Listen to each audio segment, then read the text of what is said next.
Bonsoir tout le monde. Que Dieu vous bénisse. Vous allez bien? Est-ce qu'on peut se déplacer et saluer 10 personnes? Dites à votre frère, à votre sœur, la grâce a dit non. Les hommes ont dit oui pour le voir être condamné, oui pour le voir être chassé, oui pour le voir être englouti, oui pour le voir être disparu. Mais la grâce a dit non.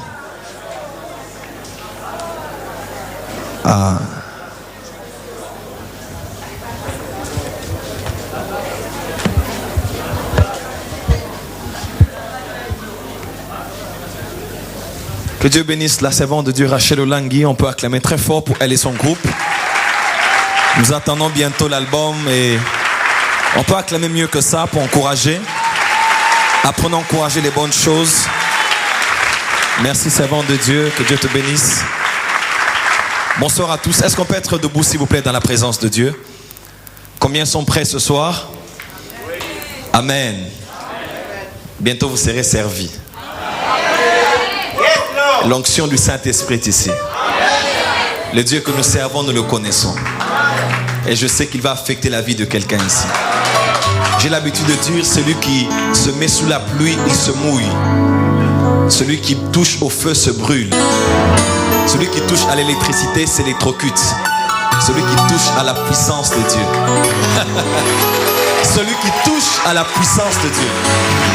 Je disais, celui qui touche à la puissance de Dieu, sa vie ne peut plus jamais être la même. Et j'informe à quelqu'un ce soir que ta vie et ton ministère va être transformé. Je ne sais pas à qui je parle. Peut-être que je ne suis pas venu pour tout le monde. Mais il y a un homme et une femme ici dont le ministère est en train de passer à zéro pour devenir un héros. De passer à l'anonymat pour être exposé. Oh, je dis à quelqu'un ce soir, c'est ton soir. Donnez-moi un amen très fort. Levez les deux mains s'il vous plaît.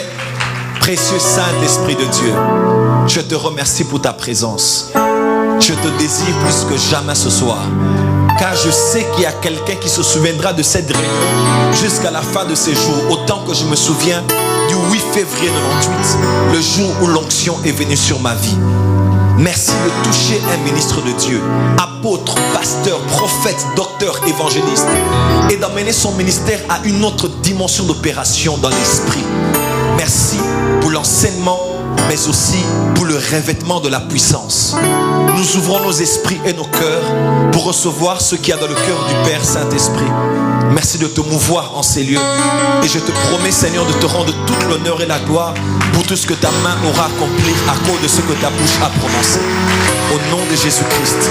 Et nous avons ainsi prié. Amen. Acclamez très fort mon Seigneur. Alors que vous vous mettez, Nakisa Manzela, mettez-vous, je vous en prie.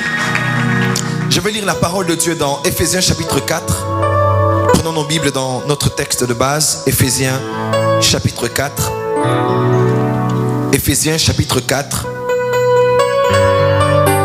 Verset 7 au 11e verset. Éphésiens chapitre 4. Du 7e au 11e verset. Je bénis la présence de tous les ministres de Dieu en ces lieux. Et je suis honoré, nous sommes honorés de vous recevoir dans ce beau cadre pour cette 3e séance de l'école de ministère. Amen. Combien sont de la joie d'être là? Je sens la merveilleuse présence du Saint-Esprit. Amen, amen. Éphésiens 4, à partir du 7e verset jusqu'au 11e verset, je lis au nom de Jésus-Christ. Mais à chacun de nous la grâce a été donnée selon la mesure du don de Christ. C'est pourquoi il est dit, étant monté dans les hauteurs, il a emmené des captifs et il a fait des dons aux hommes. Or, que signifie il est monté, sinon qu'il est descendu dans les régions inférieures de la terre. Celui qui est descendu, c'est celui qui est monté au-dessus de tous les cieux afin de remplir toutes choses. Et il a donné les uns comme apôtres, les autres comme prophètes, les autres comme évangélistes, les autres comme pasteurs et docteurs, pour le perfectionnement des saints en vue de l'œuvre du ministère et de l'édification du corps du Christ. Amen. Lisons un deuxième texte dans Jean chapitre 10. Je ne sais pas, mais je sens une forte onction de Dieu. J'aime. Je sens cette onction. Elle vient déjà. Pendant que je serai en train d'enseigner, peut-être que ça ne correspondra pas avec un service, mais des gens qui seront touchés. Car le cœur de Dieu est en ces lieux. Jean chapitre 10, à partir du 10e verset. Un texte que nous connaissons. Souvent dans l'école, le ministère, il est important de dire certaines choses. Vous savez, c'est un piège souvent de lire un texte que vous connaissez déjà, parce que vous avez, en étant face à ce texte, plusieurs autres choses que vous avez déjà dans votre esprit, selon ce que vous savez déjà de ce texte-là. Mais ça peut être un piège parce que vous risquez de passer à côté de quelque chose de plus profond que le Saint-Esprit a à vous dire dans le texte avec lequel vous vous êtes déjà habitué. Souvent l'habitude crée la désacralisation. La familiarité rend aveugle. Il est possible d'être très proche d'un texte et de commencer à rater certaines choses. Mais ce texte parle profondément du ministère pastoral. Est-ce qu'on peut lire ensemble? Le voleur ne vient que pour dérober, égorger et détruire. Moi je suis venu afin que les brebis aient la vie et qu'elle ait en abondance. 11. Écoutez le pasteur Jésus. Je suis le bon berger. Le bon berger donne sa vie pour ses brebis.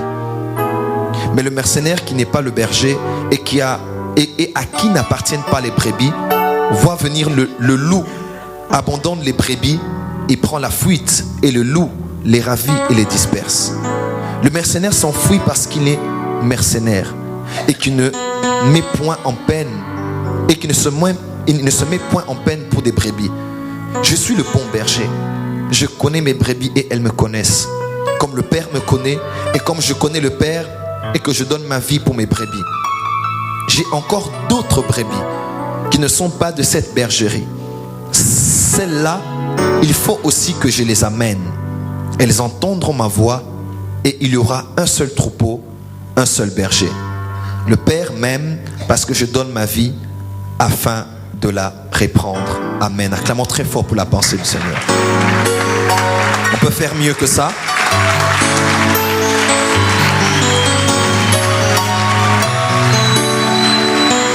Amen. Bonsoir une fois de plus. J'aimerais qu'on puisse être détendu car nous allons passer quelques temps dans l'enseignement et ensuite nous allons laisser couler le flot de la gloire dans cette salle. Et je vous informe que cette salle est trop petite pour la gloire de Dieu. La gloire de Dieu va saturer cette salle. Elle va entrer dans les chambres, dans les couloirs, dans les bureaux et elle va sortir sur l'avenue des Huileries. Et quiconque passera malade dans un taxi sera guéri. Et si vous apprenez qu'il y a un malade ou un paralytique, n'hésitez pas de lui imposer les mains car un réveil va commencer ce soir.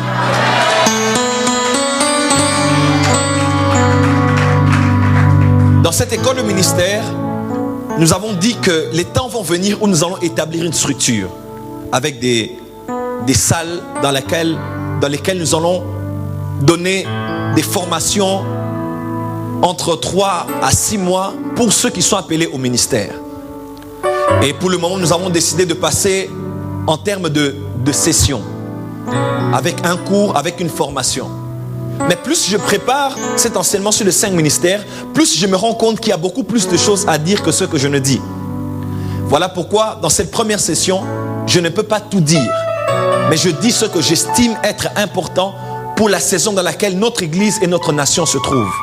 Des choses importantes sur le ministère apostolique, le ministère pastoral, doctoral, prophétique, évangélique. Amen. Je ne peux pas tout dire, car il y a beaucoup de choses à dire sur chaque ministère. Mais néanmoins, je suis dans la phase introductive de chaque ministère pour parler en termes de définition ou bien de redéfinition, comme je l'ai dit lors des annonces à la télévision. Le jeudi passé, nous avons parlé sur le ministère de l'apôtre. Je ne vais pas y revenir, je vais aller droit vers mon message. Le dernier jour, je pense que les médias vont nous aider à avoir tous les supports pour que nous puissions nous en procurer. Aujourd'hui, je parlerai sur le ministère pastoral et le ministère évangélique. Plusieurs personnes, lorsque j'ai dit pastoral évangélique, ils se sont sentis directement déconnectés de l'onction. Car ils ont l'impression qu'il faut que je parle du ministère prophétique pour que nous puissions être plus disposés à ce que Dieu veut libérer sur ta vie. Écoute-moi, Christ est la tête de l'Église. Et les 5 ministères sont la continuité du ministère de Jésus-Christ par des hommes qu'il donne comme des dons. à son corps. Et refuser le pasteur à cause du prophétique, c'est refuser une dimension de Jésus dans l'église. Donc si vous aimez Jésus, vous allez écouter très bien cet enseignement sur le pastoral et sur l'évangélique. Je parlerai dans le pastoral en termes d'enseignement, mais je parlerai de l'évangélique en termes prophétiques. Car Dieu m'a dit que le prochain mouvement de réveil qui arrive sera catalysé par les évangélistes. Vous n'avez pas entendu ce que j'ai dit. Le prochain mouvement de réveil viendra, mais ça ne viendra pas par les apôtres et les prophètes, mais ça viendra par les évangélistes. Car nous nous retrouvons dans la même configuration que dans l'histoire de Philippe en Samarie. Amen. L'apôtre Pierre et le prophète Jean sont venus après en Samarie.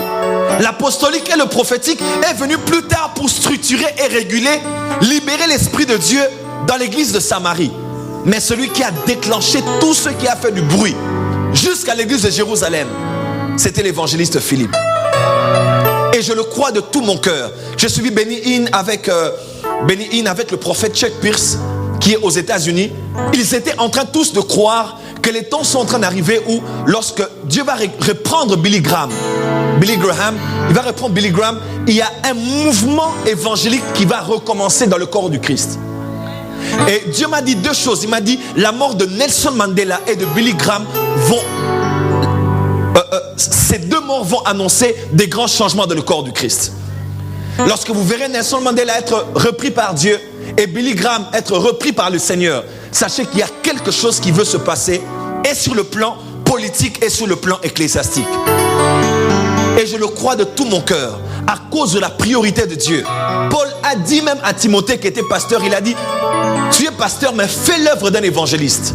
Car il arrive un temps, à cause de l'urgence, on est obligé, en étant prophète, apôtre, docteur, même prophète, de faire l'œuvre de l'évangéliste.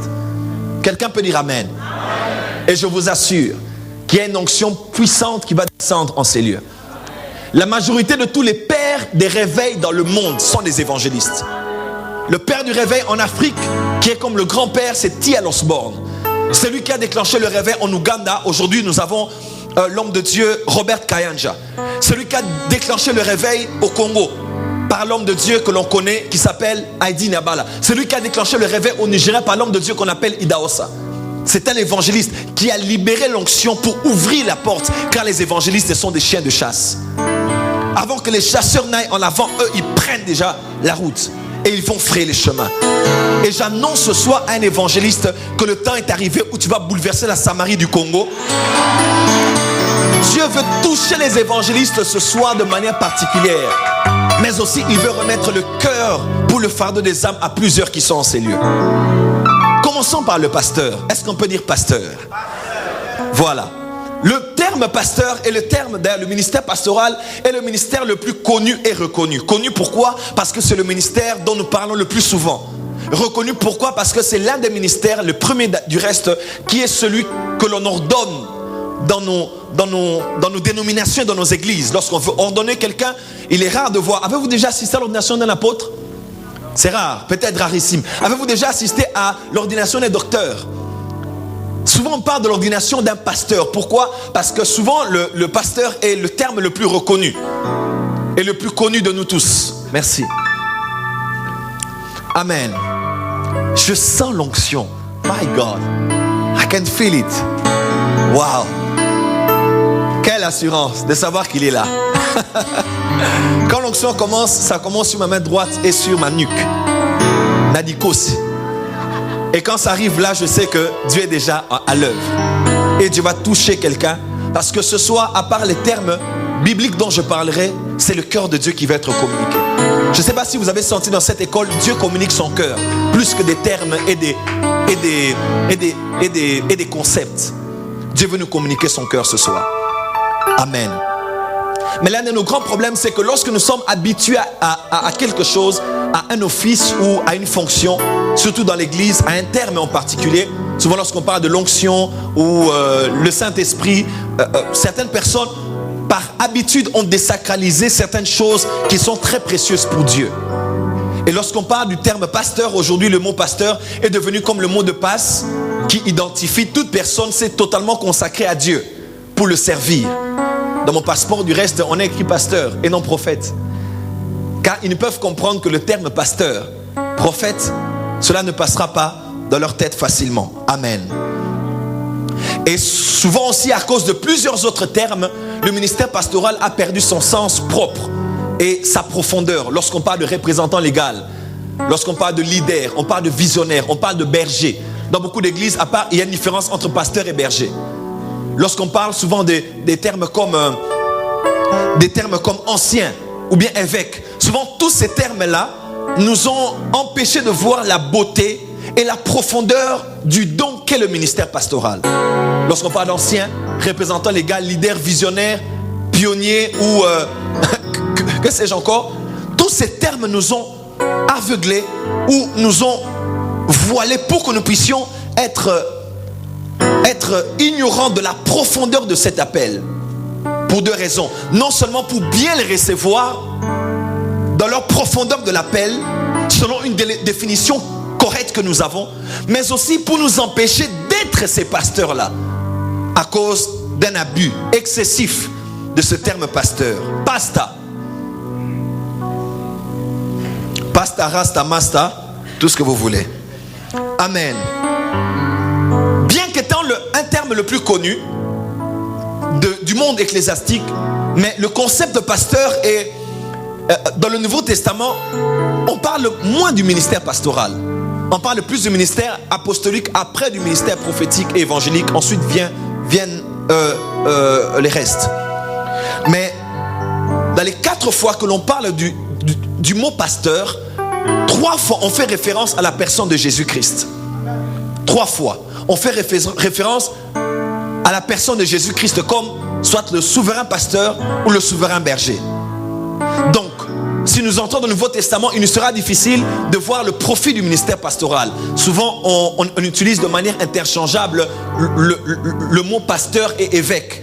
Lorsque Paul parle à Timothée, il parle d'évêque. Souvent, on utilise tout ce qui a comme profil ou bien caractéristique d'un évêque pour faire référence aussi à un pasteur.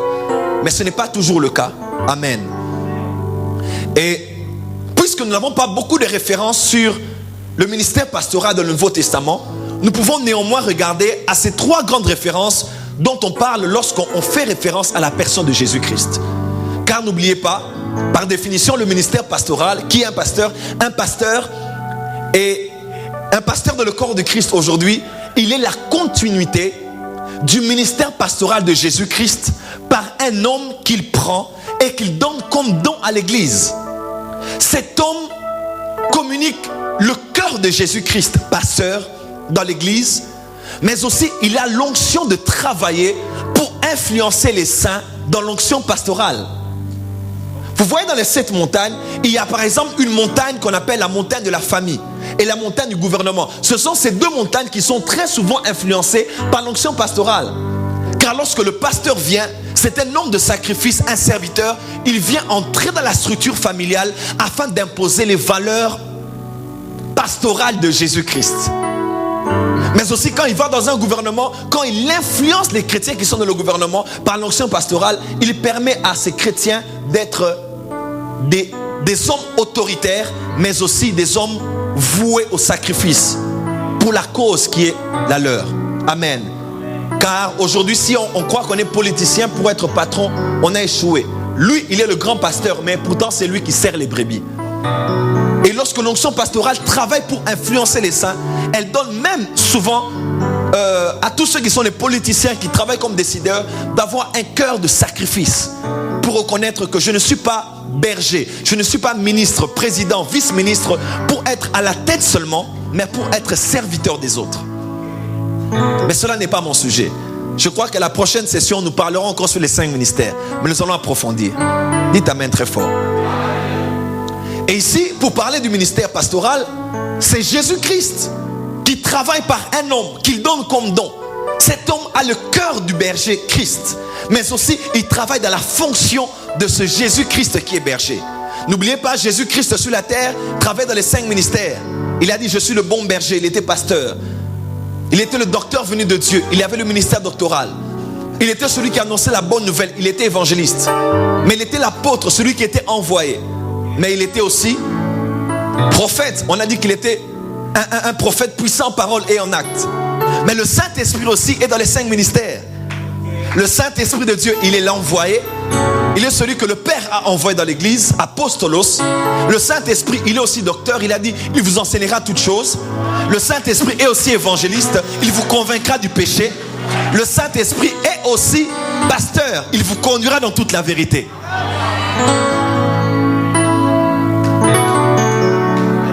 Le Saint-Esprit est aussi prophète. Il vous annoncera les événements à venir.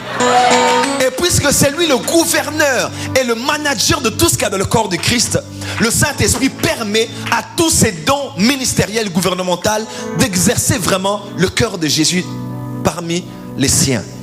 Amen. Alléluia. Est-ce que ça passe? Je me sens dans mon élément. Est-ce que ça passe?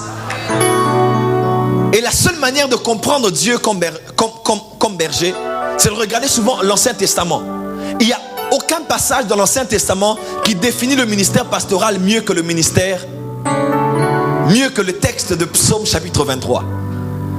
Quand vous lisez le Psaume chapitre 23, on nous décrit exactement la fonction d'un pasteur auprès des brebis, mais qui est aussi rédevable à un pasteur qui est au-dessus de lui. Car David était berger, il était pasteur, mais il était pasteur des brebis, c'est-à-dire berger des brebis. Mais il commence dans le premier verset du psaume 23 que j'ai appris par ma mère quand j'étais tout petit à l'école. Elle nous obligeait de lire et de retenir le psaume 23. Tu te rappelles? Voilà. La Bible déclare, l'Éternel est mon berger, je ne manquerai de rien. N'oubliez pas, c'est un berger qui parle.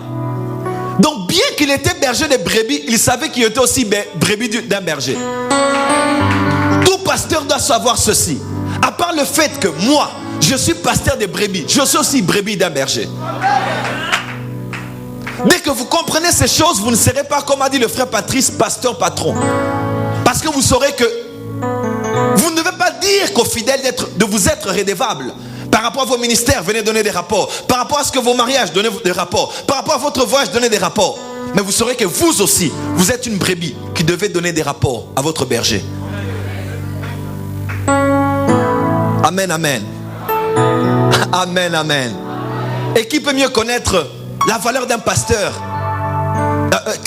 d'avoir un Dieu comme pasteur, si ce n'est celui qui a le cœur du pasteur pour les brebis. Et David a dit, l'Éternel mon berger, je ne manquerai de rien. Il me fait reposer. Le pasteur pourvoit, le pasteur fait reposer, le pasteur conduit, le pasteur repose, le pasteur protège, le pasteur oint d'huile, le pasteur dresse une table, le pasteur emmène dans la présence de Dieu. Dans l'Ancien Testament déjà, Dieu se proclamait comme étant berger de son peuple. Mais quand vous lisez maintenant, Jésus lui-même, lorsqu'il parle du ministère pastoral, lorsqu'il commence à parler de sa fonction de pasteur, ce qu'il décrit de sa fonction de pasteur nous révèle exactement ce qu'un pasteur doit être. Et ici, mes frères et sœurs, je ne parle pas des titres, des croisades, des écoles pastorales ou bien des fonctions. Je ne vais pas parler de comment un pasteur doit organiser l'église parce que toutes ces choses ça dépend d'une église à l'autre. Mais j'aimerais vous parler avec le Saint-Esprit en tant que prophète du cœur du pasteur Jésus, qui désire retrouver dans les pasteurs qui suscitent dans ce réveil du temps de la fin. Est-ce qu'on peut dire Amen? Et comment ne pas trouver ces choses en lui-même? Car lui-même est le modèle. Jésus est notre enseignement, mais il est aussi notre enseignant. Par sa vie, nous pouvons tirer le modèle de ce qu'un vrai apôtre doit être, un vrai prophète doit être, un vrai évangéliste doit être. Toute autre chose qui passe à côté de la personne de Jésus n'est pas de Dieu. Car les 5 ministères émanent de lui. Il est monté, il a pris des captifs. Ézéchiel 1, verset 1. Les captifs au bord du fleuve de Kébar. Il prend ses captifs et il les donne. Il relâche dans l'église chaque dimension de sa personne. Et nous allons les trouver en lui, Jésus-Christ. Amen. Est-ce que vous aimez Jésus? Oh, levez les mains. L'une des grandes tragédies dans laquelle l'église est tombée, l'église a donné sa vie. Nous avons donné notre vie à Jésus-Christ pour accéder au royaume. Mais une fois entrés dans le royaume, nous parlons de moins en moins de Jésus. Ça, c'est tragique. On a l'impression que moins on parle de Jésus, plus il y aura l'onction. Alors vous ne comprenez pas l'église. C'est lui qui est la tête de l'église. Si un prophète parle beaucoup de Jésus, ça ne veut pas dire qu'il est évangéliste. Ça veut seulement dire que le témoignage de Jésus, c'est ça l'esprit de la prophétie. Car tous les ministères tournent autour de la personne de Jésus-Christ. Et le temps est arrivé où même dans cette école de ministère, je parle beaucoup de Christ, car nous ne pouvons mieux comprendre nos offices qu'en tirant modèle de lui. Écoutez ce qu'il dit. Il dit, je suis le bon berger. Je veux parler sur 10 caractéristiques du cœur du berger, lui-même Jésus-Christ. Il dit, je suis le bon berger. Déjà c'est un berger, mais il est bon. Écoutez, tu ne peux pas être pasteur si tu n'as pas un bon cœur. Tout pasteur doit avoir un bon cœur. Il doit avoir une prédisposition à l'humanité. Car le ministère pastoral est un ministère affectif. C'est un ministère de cœur. Le ministère pastoral est bien au-delà d'une fonction, bien au-delà d'une prédication. N'avez-vous jamais remarqué qu'il y a certains hommes de Dieu, il est plus efficace quand il te parle au bureau que quand il te parle sur la chair? Il y a d'autres hommes de Dieu, il t'affecte le plus quand il te parle comme ça que lorsqu'il est sur la chair. Ça ne veut pas dire qu'il n'est pas appelé à être prédicateur, mais ça veut dire que dans son onction pastorale, Dieu peut plus l'utiliser dans un corps à corps que lorsqu'il parle devant tout le monde. Car le ministère pastoral exige d'avoir un cœur bon. Car Dieu ne peut pas donner à un homme de paître ses brebis qu'il a racheté au prix de son sang, de donner à ses brebis un homme qui a un mauvais cœur. Je suis le bon berger. 2. Il dit, le bon berger donne sa vie pour ses brebis. Pour ses brebis. Le berger sait déjà. 2. Il sait que les brebis lui appartiennent. Ces brebis-là sont à lui. Il en prend soin parce que ces brebis se sont identifiées à lui. Il dit, il donne sa vie pour ses brebis. Avons-nous aujourd'hui dans l'église du Congo des pasteurs qui donnent leur vie pour leurs brebis, ou bien qui sacrifient la vie de leurs brebis pour leur propre intérêt? Notre modèle du ministère pastoral n'est pas le pastoral à l'américaine, mes frères. Car au fur et à mesure que nous avons voulu devenir comme tel pasteur aux États-Unis, l'autre au Brésil, nous sommes passés à côté du modèle. Aujourd'hui, dans ces concepts pastoraux, un pasteur c'est un grand homme de Dieu. Un pasteur, il est bien fringué, ses vêtements sont bien cintrés, il est bien parfumé, ça rime, hein? Voilà. Ce pasteur-là, nous voulons le ressembler. Bien parler, appel de fond, et nous partons au nom de Jésus et on dit, waouh, un pasteur élevé. Mais à cause de la mentalité américaine, nous commençons à passer à côté du cœur du berger. Le ministère pastoral, ça n'a rien à voir avec les titres, c'est le cœur. Le vrai pasteur donne sa vie pour les brebis. Avons-nous des pasteurs qui donnent encore leur vie pour les brebis? Ou bien ils sont prêts à sacrifier la vie des brebis pour leurs propres intérêts? Comme un pasteur qui disait à son ami pasteur, ne donne jamais de l'argent aux fidèles quand ils viennent te le demander. Ça, ce sont des mercenaires. Et je le dis ici, responsable et au nom de Jésus-Christ. C'est être mercenaire. On a beaucoup d'hommes de Dieu, mais on n'a plus beaucoup de pasteurs. Le bon berger donne sa vie, sa vie. Quand on parle de sa vie, on parle de son argent, son temps, ses nuits, son énergie, ses pensées. Toutes ces pensées vont vers ses brebis. Amen. Amen. Il a dit, mais le mercenaire qui n'est pas le berger, à qui n'appartiennent pas les brebis, voit venir le loup, abandonne les brebis. Troisièmement, vous savez que tout pasteur est conscient que les loups arrivent aussi à attaquer les brebis. Oui, les brebis sont aussi frappées souvent par le divorce, par la chute, par la maladie, par des problèmes de foyer, des problèmes avec les enfants, des problèmes de santé, de gestion du temps, de gestion de l'argent, des problèmes de blessures intérieures. Les loups viennent des fois vers les brebis. Mais les mercenaires, eux, qu'est-ce qu'ils font? Lorsqu'ils voient les dangers, à ce que les maboko.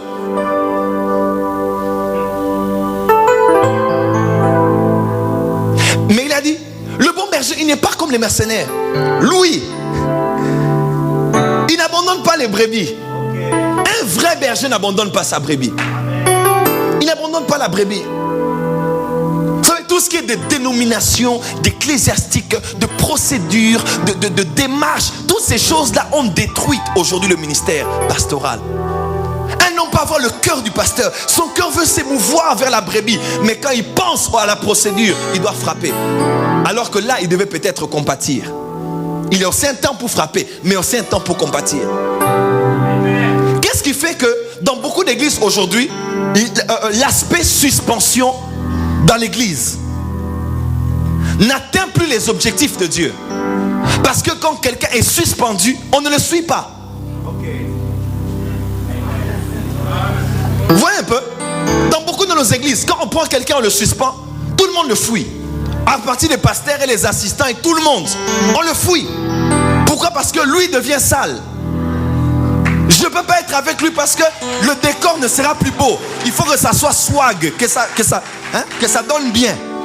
Parce que lui et moi, ça va donner noir et blanc.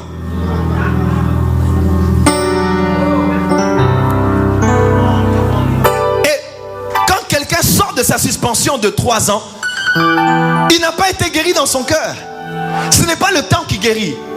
C'est le fait de suivre cette âme, de mettre un médicament, de le frapper encore s'il le faut, mais d'être là.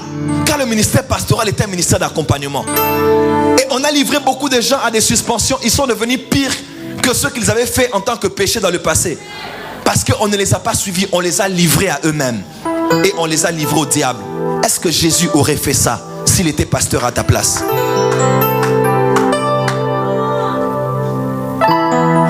Vous voyez? Le cœur peut s'émouvoir, mais notre système nous a détruits. Et ça nous a empêchés d'être réellement Jésus-Christ dans une église locale. Qu'est-ce qu'il dit? Il dit, il prend la fuite. Et le loup les ravit et les disperse. Le pasteur ne disperse pas. Le pasteur rassemble. Si vous ne voulez pas, partez. Les gens qui disent ça ne sont pas des pasteurs. Le mercenaire s'enfuit parce qu'il est mercenaire et qu'il ne se met point en peine des brebis. Un pasteur se met en peine des brebis. Il se met en peine. Un vrai pasteur se met en peine pour les brebis. Quand il voit une brebis qu'il souffre, il est en peine, son cœur s'émeut. Il va peut-être perdre le sommeil, perdre l'appétit. Parce que même une petite blessure dans la vie de l'une de ces brebis est précieuse aux yeux de Dieu. Et il le sait. Et son cœur s'émeut dans cette direction pour faire quelque chose. Amen. Que dit-il? Il dit, je suis le bon berger et je connais mes brebis et elles me connaissent. Connais chacune de tes brebis. Un vrai pasteur doit connaître ses brebis. Doit connaître ses... Voilà pourquoi moi je crois dans une église locale, il faut qu'il y ait beaucoup de pasteurs. Surtout quand une église grandit, il faut beaucoup de pasteurs. Qu'il y ait un appel au ministère pastoral. Il faut beaucoup de pasteurs. Beaucoup de pasteurs. Car plus il y a de pasteurs, plus les pasteurs peuvent être proches du peuple. Mais quand tu es dans une méga church et que tu es seul à la tête, c'est très difficile. Et les fidèles vont commencer à se plaindre. Tu n'as plus le temps pour eux. Amen. Amen, amen. Et elles me connaissent. J'aimerais dire à un pasteur, tes brebis te connaissent. Il dit, comme le Père me connaît et je connais le Père, et je donne ma vie pour mes brebis. Et je donne ma vie pour mes brebis. J'ai encore d'autres brebis qui ne sont pas de cette bergerie. Celles-là, il faut aussi que je les amène. Elles entendront ma voix et il y aura un seul troupeau, un seul berger. Jésus dit, il y a d'autres brebis qui ont été destinées à mon pâturage. Ces brebis-là vont entendre ma voix et elles vont me suivre. J'aimerais dire à un pasteur qui est ici, écoutez-moi, toute brebis que Dieu a assignée à votre destinée reconnaîtra votre voix. Même si sur l'avenue de Willery, il y a T.D. Jakes, Benny Hinn et tous les grands hommes de Dieu que vous connaissez dans le monde qui établissent leurs églises, tes brebis à toi connaîtront ta voix et elles te suivront. Oh, tu n'as pas dit amen. Voilà pourquoi nous ne devons pas nous combattre. Cher pasteur, dites amen bien. Écoutez, il y a plus de 10 millions d'habitants à Kinshasa. Quelqu'un m'entend? Donc même si tu as 5 000 membres, 8 000 membres, tu n'as pas fini.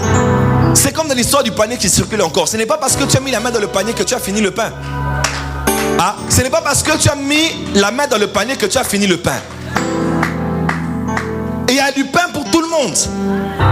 Même si aujourd'hui Dieu permet que tu aies 1 million de membres, il va en rester 9 millions. Donc ne vous dérangez pas pour vous battre avec tel mundimi, tel mundimi. Ne vous battez pas pour arracher les bandimi des gens. Laissez-moi parler en français pour ceux qui vont suivre sur internet. Ne vous arrachez pas les brebis qui sont dans d'autres pâturages. Amen. Ceux qui sont à vous vont vous suivre. Parce qu'un vrai leader ne suit pas les gens, on le suit.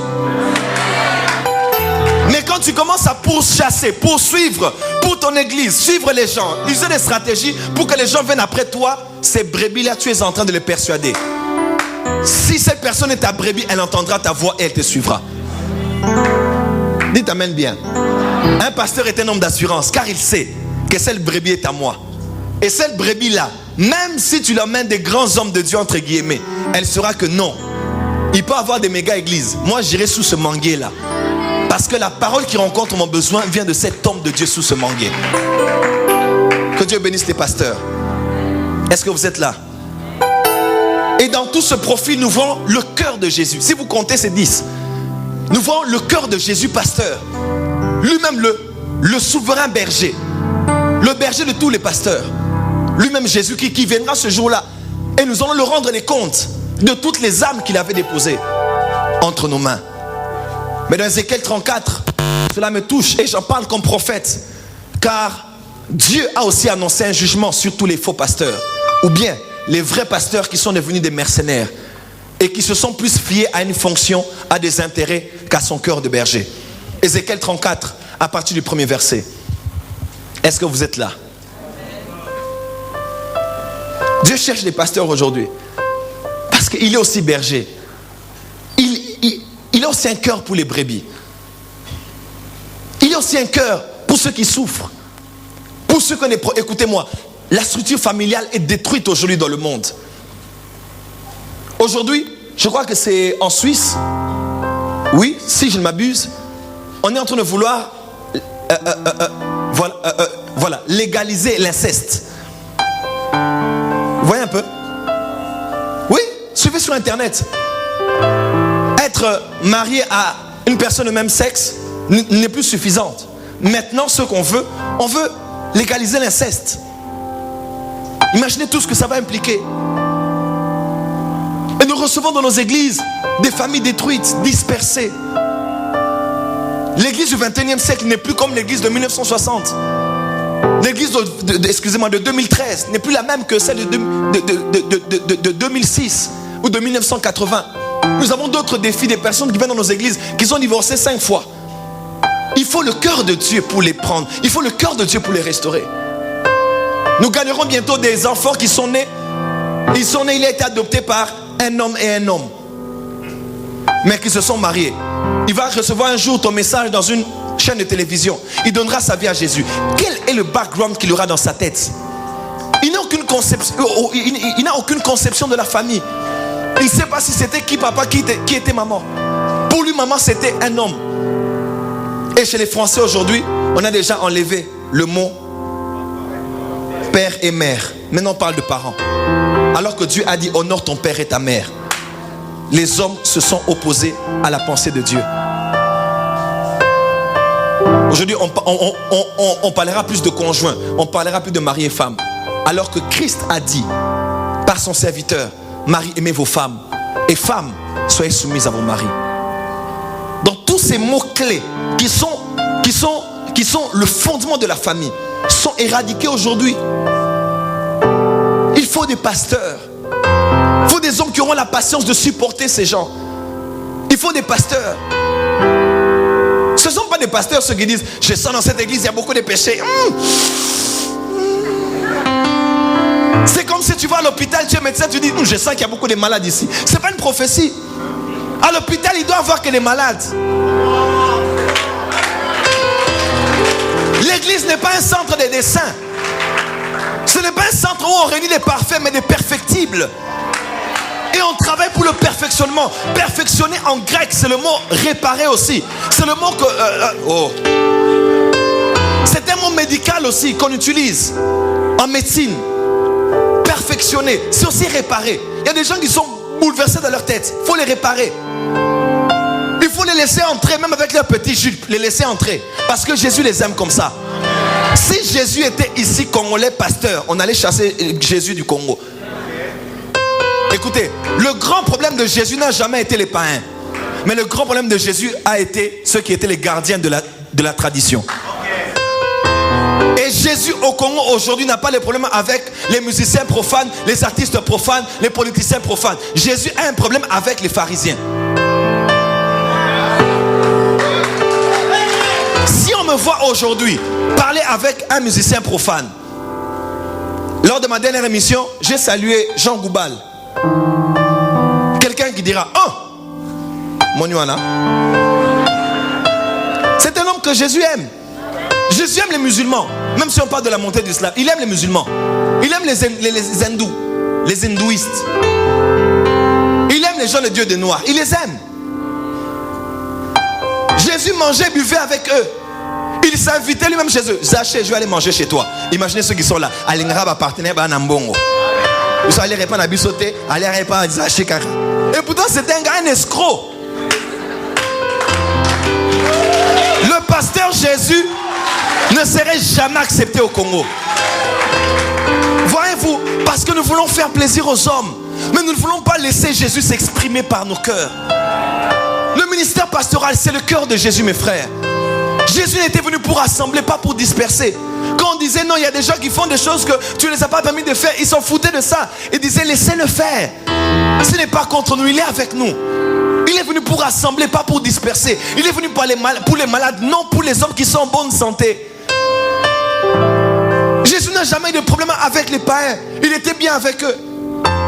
Oh, s'il est prophète, il allait savoir que cette femme a une mauvaise vie, non. Elle vient maintenant casser, maintenant, c'est pas Zalbat, maintenant, mais comment elle sort. Jésus aime ces gens. Il a accepté que cette offrande vienne sur ses pieds. Il a accepté. Parce que cette âme était précieuse pour lui. Il t'amène bien. Il t'amène bien. Jésus aimait les païens. Et il aimait aussi ceux qui venaient des païens. Quand vous aujourd'hui vous dites: ah, homme de Dieu, attention, tu as un grand combat parce que tu as reçu une offrande qui n'était pas bonne, qui était souillée. Jésus lui-même avait la femme de Souza, intendant d'Hérode, avec lui. C'était qui? Hérode, c'est celui qui a décapité Jean le Baptiste. Et il est entré dans les histoires avec la femme d'autrui. Maintenant, sûrement qu'il était dans beaucoup de deals très bizarres. Maintenant, celui qui gardait tout son argent, son intendant, la femme de cet intendant était partenaire de Jésus. Donc l'argent d'Hérode allait chez Jésus. Des fois, vous aimez trop spiritualiser les choses. Lorsqu'on dit que les richesses du méchant viendra chez nous, qui est méchant?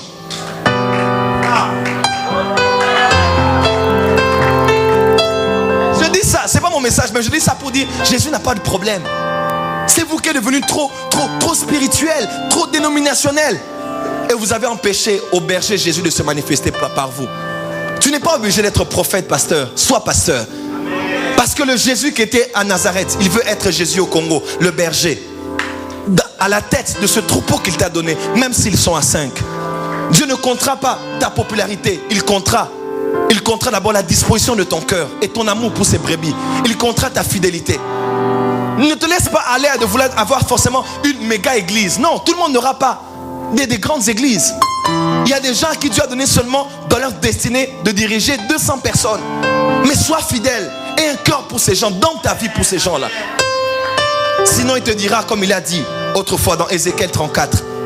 Alors la parole de l'Éternel me fut adressée en ces mots: fils de l'homme, prophétise contre les bergers d'Israël. Prophétise et dis aux bergers: malheur aux bergers d'Israël qui se paissent eux-mêmes. Ah! Les bergers ne devraient-ils pas paître le troupeau? Vous avez mangé la graisse. Vous vous êtes vêtus avec la laine. Vous avez tué ceux qui étaient gras. Vous n'avez point fait paître les brebis. Vous n'avez pas fortifié celui qui était faible, guéri celui qui était malade, pensé celle qui était blessée. Vous n'avez pas ramené celle qui s'égarait, cherché celle qui était perdue, mais vous les avez dominé avec violence et dureté. Elles se sont dispersées parce qu'elles n'avaient point de berger. Elles sont devenues la proie de toutes les bêtes des champs. Elles se sont dispersées. Mon troupeau est errant sur toutes les montagnes. C'est Dieu qui parle à l'église du Congo. Et sur toutes les collines élevées. Mon troupeau est dispersé sur toute la face du pays. Nul n'en prend soin, nul ne le cherche. C'est pourquoi, berger, écoutez la parole de l'Éternel. Je suis vivant, dit le Seigneur l'Éternel, parce que mes brebis sont au pillage et qu'elles sont devenues la proie de toutes les bêtes des champs. Faute de berger, parce que mes bergers ne prenaient aucun souci de mes brebis, qu'elles se paissaient eux-mêmes et ne faisaient point paître mes brebis. À cause de cela, berger, écoutez la parole de l'Éternel. Ainsi parle le Seigneur l'Éternel. Moi, j'en veux aux bergers. Je reprendrai mes brebis d'entre leurs mains. Je ne les laisserai plus paître mes brebis. Et ils ne se paîtront plus eux-mêmes. Je délivrerai mes brebis de leur bouche. Et elles ne seront point pour eux une proie. Ainsi parle l'Éternel. Il y a des églises qui vont fermer. Il y a des églises qui vont fermer. Il y a des ministères qui vont fermer. Il y a des églises qui vont décroître en nombre. Car les brebis du Seigneur qui l'aiment, il ne les laissera plus pendant longtemps entre les mains des mercenaires et de ceux qui ne sont sur eux que pour dominer avec dureté, avec haine, en train de les exploiter, mais qui n'ont aucun cœur pour les servir. Dieu parle dans cette conférence. Vous allez le voir. Il y a des églises qui vont connaître des problèmes, qui vont se disloquer, qui vont éclater, des ministères qui vont éclater. Pas parce que forcément cet homme de Dieu a mal géré son assistant ou bien son collaborateur, mais parce que Dieu en a marre de laisser ses brebis entre les mains des personnes qui se paissent eux-mêmes. Noémie, tu peux te lever? Vous connaissez peut-être cette sœur. Et une sœur m'a écrit, elle m'a dit, ah, comment est-ce que tu as connu cette sœur-là et pourquoi tu te rapproches d'elle? Écoutez-moi, l'année dernière, je dormais, je devais voyager, tu te rappelles? Je dormais et un ange m'est apparu dans ma chambre. Vous la connaissez? C'est une star. Et je dormais. Et un ange m'est apparu dans ma chambre. Il a commencé à me parler de beaucoup de choses. Le 3/4 de tout ce qu'il m'a dit est resté en téléchargement dans mon esprit. Mais la dernière des choses qu'il m'a dit, il m'a montré cette sœur. Et il m'a dit, tu vois, telle que tu la vois, elle sera pasteur. Et le matin, je me réveille. Son pasteur, qui est mon fils spirituel, m'a écrit. Mais lui, il ne savait pas pourquoi. Un ange du ciel a été dépêché d'en haut pour me parler de cette sœur. Une sœur m'a écrit, elle m'a dit, tu ne sais pas qu'elle elle chante pour les choses du monde. Si le pasteur Jésus était ici, comment est-ce qu'il allait réagir? Nous regardons avec les yeux, mais ne regardons plus avec le cœur de Dieu. Parce qu'il n'y a plus le cœur pastoral. On juge selon l'apparence, mais on ne regarde pas selon l'esprit. Un ange de Dieu m'a parlé, m'a dit, elle sera pasteur. Je n'ai pas dit prophétesse et évangéliste, elle sera pasteur. Et Dieu me dit, il t'a préparé durant toutes ces années pour te donner ce cœur dont tu as l'impression que tu n'en as même pas. Sans que tu ne saches, Dieu a élargi ton cœur pour recevoir beaucoup de monde. Et souvent tu as l'impression que tu déstabilises beaucoup parce que toi-même tu es déstabilisé. Dieu a dit, le temps de ta guérison totale arrive. Parce qu'il va te prendre, il va t'élever. Et par ta voix tu chanteras, par ta voix tu prêcheras et tu paîtras ses brebis. Et si je suis prophète de Dieu, avant la fin de cette année, tu vas commencer à rassembler plus de 100 personnes. Je dis plus de 200 personnes viendront aux réunions que tu vas organiser. Je parle comme prophète, tu le verras au nom de Jésus. Tu peux te mettre. Et puisque nous sommes au temps du réveil final, il faut être connecté au cœur de Dieu. Et non chose que les gens disent, voient et à la quinoiserie. Parce que vous restez de tuer un tel don pastoral. Jésus veut s'exprimer comme berger par elle, mais vous risquez de refuser. Parce que son clip là continue à passer à la télé. Ou bien cette publicité là continue à passer à la télé. Quand tu regardes ça le matin, tu la vois prêcher le soir, tu refuses de l'écouter. Dis à ton voisin, l'école au ministère, c'est une école de cœur. C'est le cœur, mes frères. Le ministère, ce n'est pas d'abord... L'onction cherche le cœur. Écoutez-moi. L'huile peut descendre sur ta tête, mais l'onction cherchera le cœur. Lorsque je te oins d'huile, l'huile peut venir sur ta tête. Maman Joël, l'huile cherche la tête, mais l'onction cherche le cœur. Il y a des gens qui ont reçu l'huile d'onction, mais l'huile est restée sur la tête, mais puisque le cœur n'était pas disposé, l'onction de l'huile n'est pas descendue jusqu'au cœur. L'onction qui est dans l'huile cherche le cœur. L'huile peut rester aussi longtemps que tu veux sur ta tête, mais tant que tu n'as pas le cœur de Dieu pour ton office, l'office particulier dans lequel Christ veut s'exprimer, tu ne vas pas fonctionner. Il t'amène bien. Tu seras pasteur. Ainsi a parlé l'Éternel. Amen. Amen, amen. Et Dieu dit par ce passage, ces brebis-là, ces bergers qui se paissaient eux-mêmes, il dit il va récupérer ces brebis. Et Dieu va confondre beaucoup de nos calculs aujourd'hui. Il y a de nouveaux visages qui vont paraître à Kinshasa. Des gens qu'on ne connaissait pas, qu'on ne voyait pas. Ils vont commencer à attirer la majeure partie des gens qui sont allés dans telle et dans telle grande église. Parce que Dieu a vu leur cœur, il les a préparés. Car plusieurs de ceux qui sont à la tête de plusieurs églises et ministères ne pensent qu'à eux. Ils ne pensent même plus à prier 1 heure pour une brebis, 1 heure pour les brebis. Des hommes comme Idao, ça passait la journée du samedi. On l'a invité plus d'une fois par des grandes autorités. Il a refusé. Parce que pour lui, le samedi, il doit se préparer pour toutes ces personnes qui viennent après toute une semaine fatiguées par les soucis de la vie. Il faut que je me consacre pour les rencontrer. Le cœur pastoral est parti parce que les pasteurs se paissent eux-mêmes. Il t'amène bien. Et ma prière est que le cœur du bon berger Jésus vienne dans le cœur de chacun. Je le déclare au nom de Jésus. Que le cœur du pasteur Jésus entre dans ton cœur. Que le cœur du pasteur Jésus inonde ton âme. Si tu es un homme et une femme ici appelés au ministère pastoral, que le cœur pastoral de Jésus te rencontre. Ne te bats pas pour ressembler à un prophète ou un apôtre ou fonctionner comme les autres. Non, reste dans ta particularité. Car Jésus veut être celui qu'il veut être là, par toi. Pour toucher, pour paître les brebis du Seigneur. Il y a une nouvelle race de pasteurs qui s'élève. Qui ne se battront pas pour d'abord embellir les temples, mais pour embellir leurs brebis. Qui ne se battront pas d'abord pour embellir leur maison, mais pour embellir la maison du Seigneur. Qui ne se battront pas d'abord pour qu'on leur donne à eux, mais pour qu'eux puissent donner aux autres. Ils étaient pasteurs de l'église primitive. Et lorsqu'on donnait, on redistribuait tous les biens. L'église américaine nous a apporté beaucoup de bonnes choses. Mais faites attention. Il y a beaucoup de choses comme ça qui sont entrées. Et par souci de paraître un grand homme de Dieu, nous avons emprunté beaucoup de choses qui ne sont pas dans le cœur de Dieu. Le cœur de Dieu est dans sa parole. Le cœur de Dieu est en Christ Jésus. Et tant que ces choses ne sont pas en lui, ne les prenons pas. Même si ça paraît être à la mode. Que les pasteurs disent Amen. Que tous les pasteurs disent Amen. Vous êtes pasteur? Vous êtes prophète? Merci. Pasteur? Prophète, voilà. Pasteur? Qui sont pasteurs ici de ministère? Amen. Que Dieu touche les pasteurs.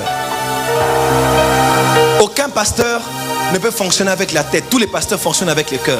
Voilà pourquoi tout pasteur est un intercesseur. Tout pasteur est un intercesseur. Il aime la prière, surtout la prière pour les autres et non pour lui-même. Dieu veut rassembler. Voilà pourquoi il veut des pasteurs. Il veut ceux qui vont rassembler, ceux qui vont paître, ceux qui vont corriger, mais avec amour. Ceux qui vont protéger, ceux qui vont conduire. Il veut continuer à être le bon berger de Jean chapitre 10 dans l'église du Congo, par des hommes qui peuvent représenter tous ces points que j'ai dit de ce qu'il est, contrairement aux mercenaires. Il t'amène très fort. Que les ministères des pasteurs s'élèvent au nom de Jésus-Christ. Dis Amen très fort. Je vais parler du ministère de l'évangéliste. Tous les autres points, je vais les développer à la prochaine session. J'aimerais couler directement dans l'évangélique. Amen, amen. Levez les mains, dites merci Saint-Esprit. Pour les évangélistes que tu suscites. Au nom de Jésus-Christ. Amen. Amen. Il a aussi donné aux autres d'être évangélistes. Et à part l'évangéliste dont on parle dans Éphésiens 4 et l'évangéliste Philippe dans Actes des Apôtres, Paul dit aussi à Timothée, fais l'œuvre d'un évangéliste et remplis bien ton ministère. Car il est possible d'être dans un ministère particulier. Mais à cause du besoin, à cause du cœur de Dieu, Dieu désire aujourd'hui que nous puissions tous couler dans le flot évangélique. Voilà pourquoi j'annonce que la restauration des croisades est arrivée. Le temps de la restauration des croisades et des campagnes d'évangélisation au Congo est arrivé. Beaucoup de gens se sont dit dans leur tête, non, le Congo est déjà évangélisé, Kinshasa est évangélisé. Non. On a beaucoup de morceaux de bois qui sont dans l'eau, mais qu'ils ont cru qu'ils étaient des poissons. On a beaucoup d'hommes et de femmes qui sont devenus ouvriers à l'église, mais n'étaient pas nés de nouveau. Ils sont entrés dans le tabernacle ayant été parachutés, mais n'étant pas passés par la porte à 4 couleurs. On n'est pas parachuté dans le ministère, on passe par la nouvelle naissance. Mes frères et sœurs, il y a encore des âmes à gagner à Kinshasa. Il y a encore des âmes à gagner au Congo. Il y a encore des âmes à gagner en Afrique, en Équateur. Si vous y allez, il y a des pygmées qui n'ont jamais entendu parler de Jésus. Et Jésus les aime. Jésus les aime. Ils sont précieux à ses yeux. Il peut être court de taille, pas beau comme toi, n'étant pas habillé, ne parlant pas comme toi. Un jour, j'ai été invité pour prêcher à Bandal, prêcher dans cette structure qui traduit la version Semeur en plusieurs langues ethniques de notre pays. Mais il faut voir. J'ai dit, Seigneur, c'est un ministère. Le ministère, ce n'est pas que paraître ici. Il y a des gens qui travaillent pour ceux qui aura une récompense plus grande que celle de prêcher devant les gens. Un groupe d'hommes et de femmes qui travaillent pour traduire la Bible Semeur dans nos langues locales, pardon, nos dialectes. Parce que Jésus les aime. Il veut aussi toucher cette catégorie de la population. Moi, je doute beaucoup des prophéties des Congolais. Nous tous, je vois une flèche, homme de Dieu. Elle se dirige vers les USA. Oh, je vois avec Barack Obama. Où sont les prophéties qui vont dire, je te vois avec les pygmées?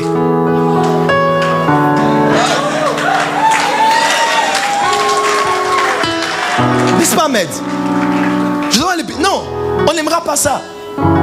Qui va te donner l'offrande? L'offrande des maïs et des foufous. Je parle avec le cœur de Dieu ce soir pour vous dire qu'il y a beaucoup de choses sur lesquelles vous vous attelez. Christ n'est pas là. Vous vous embrouillez avec tout le monde. Tu peux aller avoir une église de 500 000 personnes dans un village. Le cœur de Dieu bat pour les âmes perdues. Et il y en a encore beaucoup au Congo et beaucoup dans les 5 continents. Mais nous battons avec les mêmes membres des églises. On se bat pour avoir le fidèle de tel pasteur. On se bat pour avoir le partenaire de tel homme de Dieu. Parce que c'est lui qui a beaucoup donné de l'argent. Comme il avait acheté une voiture, il m'en achètera aussi. C'est une distraction. Batoubaza est belé, il y en a beaucoup. Et tu ne sais même pas que ce pauvre-là, tu peux l'enrichir. Et demain, il devient plus riche que la personne que toi tu enviais. Que Dieu vous prête ses yeux et son cœur. Vous voyez, nous sommes tombés dans la distraction au Congo. On regarde qu'à nous, à nos églises et aux autres. Non, regardons à Dieu. Le jour où nous verrons par les yeux de Dieu, où nos cœurs battront au rythme du cœur de Dieu, nous verrons différemment ce monde.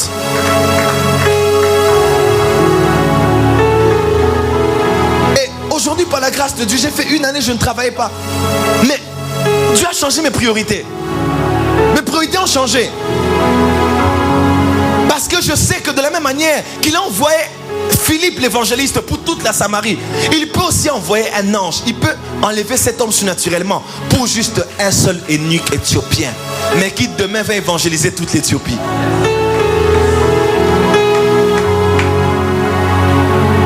Il est le Dieu de la masse, mais aussi des individus.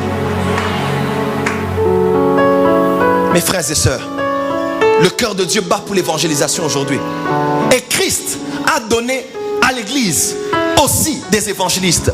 L'évangéliste n'est pas le fils du pasteur. L'évangéliste n'est pas le rez-de-chaussée des 5 ministères. Donc avant de devenir pasteur, il faut être évangéliste, après pasteur, après docteur, après apôtre, après tu te fâches bishop, après archibishop, après pape, après le Tout-Puissant.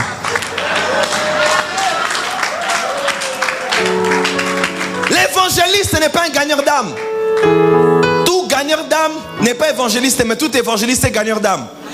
Parce que tout chrétien est un gagneur d'âme, mais l'évangéliste c'est un ministère, c'est un ministre d'autorité gouvernementale qu'on doit aimer, accepter, respecter, célébrer et exalter dans l'église. Car ce que nous sommes est le fruit de l'œuvre des évangélistes. Et autant que Dieu avait utilisé les évangélistes pour ouvrir la voie au réveil de l'Afrique, autant Dieu va encore utiliser les évangélistes pour ouvrir la seconde vague du réveil. Écoutez-moi très fort. Si vous rendez compte, les évangélistes partout dans le monde se réveillent. Reinhard Bonnke a eu une vision. Dieu l'a montré qu'il y avait une Afrique lavée par le sang de Jésus. Il a travaillé en Afrique. Il a gagné en une réunion 1 million d'âmes. Je le suivais avant-hier. Il a dit, quand il a vu ça, il a dit, Seigneur, ça c'est ton maximum. Dieu l'a dit, moi je n'ai jamais de maximum. 1 million d'âmes, Rachel. 1 million en une réunion. Seigneur Jésus, Seigneur, je te reçois. Comme Seigneur, c'est beau. 1 million. Waouh. 1 million d'âmes, mes frères et sœurs. 1 million. 1 million de Dieu. 1 million. Imaginez-vous. Et Dieu a dit à Reinhard Bonnke une deuxième mission. Il a dit, maintenant, je t'envoie pour réveiller l'onction évangélique aux États-Unis. Reinhard Bonnke, maintenant, il organise des croisades dans toutes les États-Unis. Et le feu de l'évangélisation reprend. Parce que ne vous en faites pas. C'est vrai que Dieu nous appelle à influencer la société. Mais tant que nous resterons à ce point et commencer à négliger l'évangélisation, nous allons oublier l'œuvre de la croix. Parce que c'est par la résurrection de Christ que nous régnons sur la terre. Mais c'est par la croix que Christ a donné sa vie pour les âmes. Jésus ne viendra pas ravir un gouvernement juste, non. Il ne viendra pas ravir une structure familiale ayant des valeurs du royaume, non. Il viendra ravir ceux qui auront été sauvés. Oui. Il nous faut être équilibré. Aller faire de toutes les nations ne veut pas seulement dire sans changer la société, mais ça veut dire amener des âmes d'abord au salut, qu'ils donnent leur vie à Jésus, qu'ils soient disciples de Jésus. Mais on en a beaucoup à Kinshasa. Oh, le Congo, pourquoi le Congo ne change pas? Le Congo ne change pas aussi parce que l'église est remplie de ceux qui ne sont pas d'abord sauvés. C'est clair. Pas seulement remplis de ceux qui n'ont pas la connaissance du rôle de l'église, mais de ceux qui sont dans l'église mais qui ne sont pas sauvés. Ils sont pleins, jamais donné leur vie à Jésus.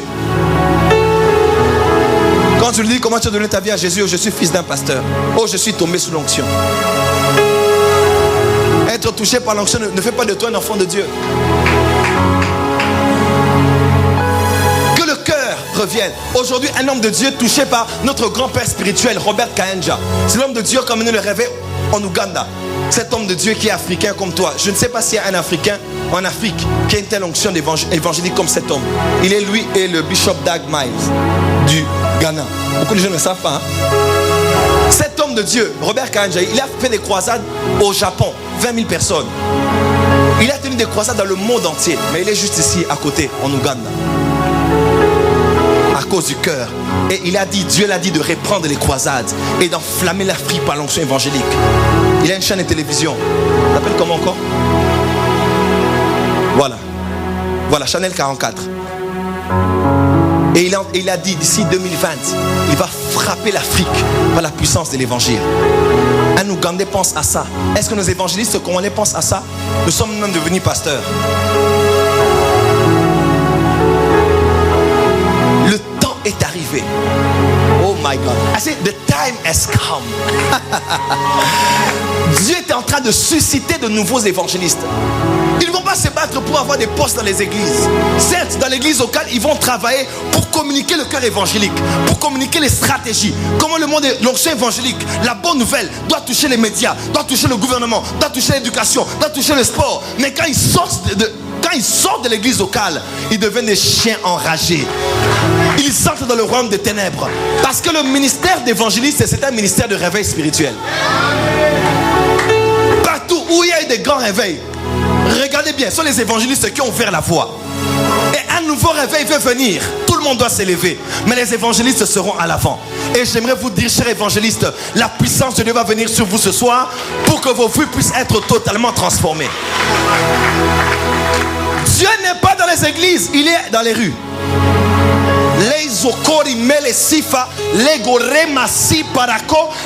Dieu n'est plus dans les temples. Nous n'allons pas trouver Dieu dans les temples. Nous allons avec lui. Et nous l'emmenons dans les temples. Il n'a n'habite pas... Oh, quand tu vas à Manguengenge, tu ne vas pas trouver Dieu. Tu amènes Dieu là-bas. Car ce n'est pas Jérusalem, ni sur cette montagne que nous allons adorer. Car les vrais adorateurs adoreront le Père en esprit et en vérité. Dieu n'est pas dans une forêt, Dieu n'est pas dans une montagne, Dieu est esprit. Il se connecte à ceux qui se connectent à lui dans l'esprit. Dieu est ici dans cette salle et tu vas le rencontrer ce soir. Nous allons à l'église. Non, emmenons l'église dans la société. Dieu n'est pas dans les bâtiments. Il n'est pas dans ces bâtiments que nous voulons construire avec des millions de dollars.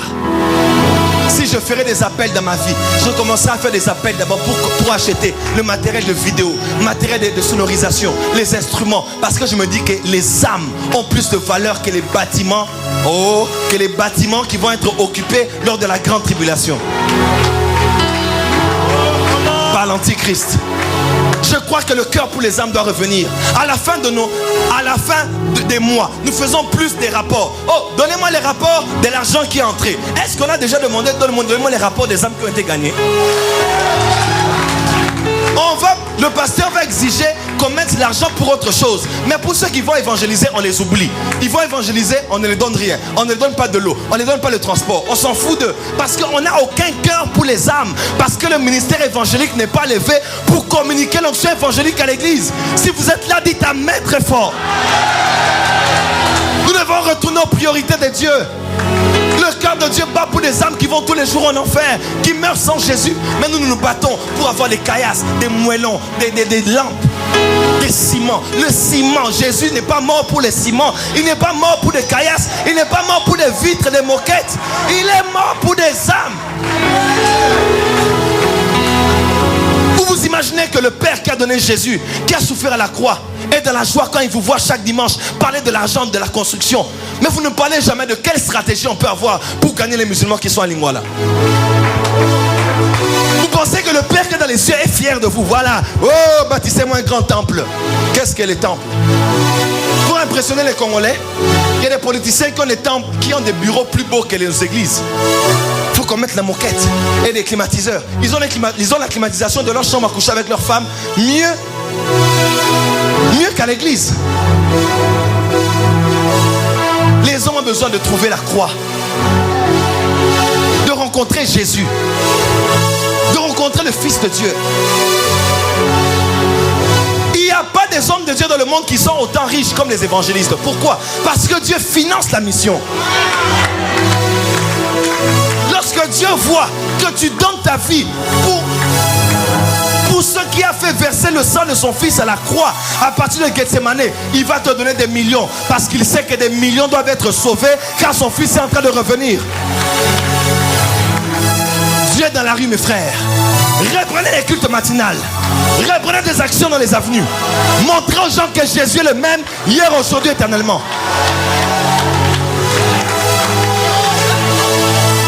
Ah non. Ah, on voit l'homme dans l'histoire du bon samaritain. On regarde l'heure. C'est l'heure de brûler le parfum. Et les sacrificateurs et les lévites passèrent outre parce qu'ils regardèrent l'heure. Ah, c'est l'heure d'aller modérer. C'est l'heure d'aller prêcher. C'est l'heure d'aller conduire la cérémonie de mariage. Bien baptiser ceux qui ont donné la vie à Jésus. Et on laisse cet homme-là qui a quitté Jérusalem pour Jéricho. On le laisse là en train de mourir. Et on a peur de le toucher. Parce que c'est un homme souillé et impur. On est trop occupé à la vie du temple. Écoutez-moi, Dieu n'est pas dans vos temples. Dieu est dans la rue.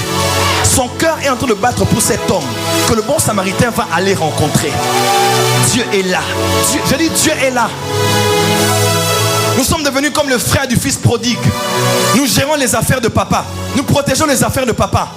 Nous gérons les dîmes et les affaires de papa. Mais le cœur de papa a toujours été avec ce fils qui était perdu.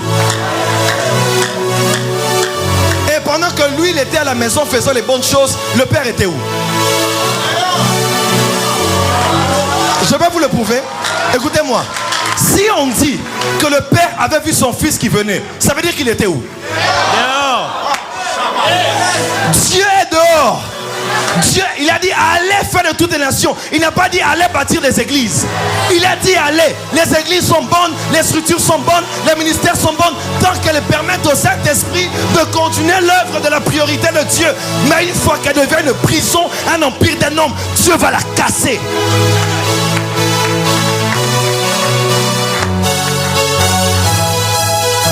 Dieu est dehors. Dieu est dehors. Dieu voulait qu'on organise cette école pour vous dire ces choses. Dieu est dehors. Levez-vous, évangélistes. Enlevez la poussière sur vos vêtements. Vous n'êtes pas n'importe qui. Levez-vous. Écoutez-moi très bien. Est-ce que je peux prophétiser? Ne sors pas de cette réunion. Il y a une onction qui va tomber sur toi comme tu n'as jamais imaginé. Écoutez-moi. La Bible déclare, prophète diminue s'il te plaît. La Bible déclare que l'Antichrist n'est pas encore venu. On ne l'a pas encore vu apparaître. Mais l'esprit de sa venue. Mais son esprit agit déjà. L'Antichrist n'est pas encore manifeste. Mais son esprit agit déjà. Mais quand son esprit agit, regardez tous les dégâts qu'il y a dans le monde. Come on, come on. Et maintenant écoutez-moi. Jésus-Christ n'est pas encore venu. Mais l'esprit de sa venue, hein? L'esprit de sa venue veut agir déjà. Et c'est ça qu'on appelle le réveil. J'ai vu en vision Jésus dans les cieux. Et il était en train de venir sur la terre. Mais l'ombre, hein? Mais l'ombre, donc l'ombre, son ombre à lui couvrait l'église. Écoutez-moi, Jésus est en train de venir, mais l'ombre de sa venue est en train de couvrir l'église. Et l'ombre en grec veut dire epikaizo. Epikaizo, c'est l'ombre qui a couvert Marie, afin qu'elle porte dans son sein Jésus qui allait sauver les nations. Et j'aimerais dire à l'église, il y a 5 dimensions de la puissance de Dieu. Mais la plus haute dimension de la puissance, c'est Epikaizo. Epikaizo, c'est l'ombre de Christ. C'est quand Christ te couvre de ce monde. Celui qui demeure sous l'abri du Très-Haut repose à l'ombre du Tout-Puissant. Alors que l'ombre de Christ couvre l'église, elle couvre les évangélistes pour leur donner une sémence qui s'appelle Jésus. Elle sortira d'eux. Ils vont enfanter cela. Il emmènera la contradiction. Une occasion de chute pour les uns ou pour les autres. Mais ce Jésus va gagner les nations. Et l'ombre du maître est ici. Mais les évangélistes doivent s'ouvrir maintenant dans leurs esprits à l'onction de guérison. Dieu m'a dit, il veut libérer une onction de guérison comme on n'a jamais vu depuis le temps des apôtres, en passant par tous les réveils qu'il y a eu dans les 5 continents. Il veut déverser cette onction de guérison ici au Congo par des hommes et par des femmes qu'il a choisis dans sa souveraineté et qu'il a lui-même décidé de les élire par le conseil de sa volonté, ne demandant la permission à personne, ni à un homme, une femme, une structure. Il les a lui-même choisis pour faire d'eux des instruments de bouleversement. Moi je crois que si Billy Graham avait ouvert son esprit à la guérison, il allait avoir plus de résultats que ceux qu'il a aujourd'hui. Lève tes 2 mains. Dis Seigneur, voici mes mains. Seigneur, voici mes mains. Je vais vous parler de 2 ou 3 hommes de Dieu. Restez seulement debout. Mes frères et sœurs, des hommes comme toi et moi ont servi Dieu dans la puissance. Et Dieu veut que tu ouvres ton esprit. Car le royaume ne consiste pas en paroles. Je dis, mais en puissance. Écoutez-moi, le temps est fini pour des blabla. On peut me critiquer pour tout, mais dans le domaine de la puissance, on va nous mettre à 2 et on saura que Dieu est avec moi. Tout le monde peut contredire la doctrine et la théologie, mais on ne contredit pas la puissance de Dieu. Même si vous ne croyez pas en moi, croyez aux œuvres que je fais au nom de mon Dieu. L'incrédulité monte dans le cœur des hommes. Nous sommes une génération sans Dieu. Il y a une femme, elle a l'influence dans le monde des médias aux États-Unis. Plus de 2 millions de personnes suivent cette femme, Maman Joël. Elle s'appelle Oprah. Elle Elle parle du New Age aujourd'hui. Pour elle, Dieu c'est tout, c'est une lumière, c'est une énergie. Jésus n'est pas la seule voie du salut. Il faut que les évangélistes prennent les médias pour enlever ces mauvaises nouvelles et les prêcher la bonne nouvelle. Voilà pourquoi Dieu me dit, il va donner à plusieurs ici des chaînes de télévision. Tu n'as pas dit amen. Il va donner à plusieurs des stations radio afin que tu sois la voix de Dieu, la voix du salut. Oh, que Dieu bénisse mon père l'archibishop Coutinho Fernando. Cet homme parlait de Jésus. Jésus le matin, Jésus le soir, Jésus à midi, en dormant, riant Jésus. Il faut que ces genres de messages reviennent. On a trop parlé de ma veste, mon argent, ma femme, ma voiture, mes voyages, mon ministère. Le temps est arrivé de recadrer toutes choses sur Jésus.